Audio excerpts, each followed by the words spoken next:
பிரபஞ்சம் நீங்க என்னவா உங்க வாழ்க்கையை உள்ள கட்டமைக்கிறீங்களோ அதை அப்படியே வெளிப்படுத்தி காட்டும். அவ்வளவுதாங்க. அது நீ என்ன, உனக்கு என்ன தகுதி இருக்கு, நீ என்ன 1000 கோடி வேணும்னு கேட்கற அப்படிலாம் கேட்காதுங்க. பெருமான் அப்படிலாம் கேட்கறது இல்ல. நீங்க என்ன மாதிரி வாழ்க்கை உங்களுக்கு வேணும்னு உங்க உள்ளுணர்வுக்குள்ள கட்டமைக்கிறீங்களோ அதை அப்படியே வெளிப்படுத்துறாரு. அவ்வளவுதான். பூசலார் செய்த ஆலயத்துள் குடிபுகுந்தவன் உங்கள் உணர்வாலே நீங்கள் அமைத்துக் கொள்ளும் வாழ்க்கையிலும் குடிபுகுந்து அதை நிஜமாக்கி தருவார். இதான் சத்தியம். ஐயா, வாழ்க்கைய வளத்தோட வாழுங்கய்யா. நீங்க நினைக்கலாம் இந்த அறிவியலை எல்லாரும் கத்துக்கிட்டு வாழ ஆரம்பிச்சுட்டா வாழ்க்கையே எல்லாருக்கும் வளமாயிடாத சாமி. அப்படித்தான் இருக்கணும், அப்படித்தான் இருந்ததுங்கய்யா.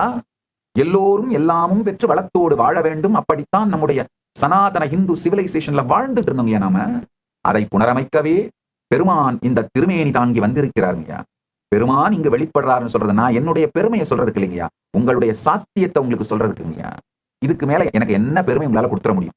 அத்துணை மகிமையையும் பெருமையையும் பெருமான் கொடுத்துட்டாருங்கய்யா. அதனால இந்த 8 அங்கங்களோடு கூடிய கல்பதரு அஷ்டாங்க யோகத்தை தினந்தோறும் செய்யுங்க. யாரு வேணா செய்யலாங்கய்யா. தூங்க தெரிஞ்ச, வாழ்க்கையில தூங்குற யாரு வேணா இதை செய்யணும். ஏன்னா உங்களுடைய டே டைம் நான் டிமாண்ட் பண்ணல, உங்களுடைய தூக்க நேரத்தை தான் கேட்கிறேன்.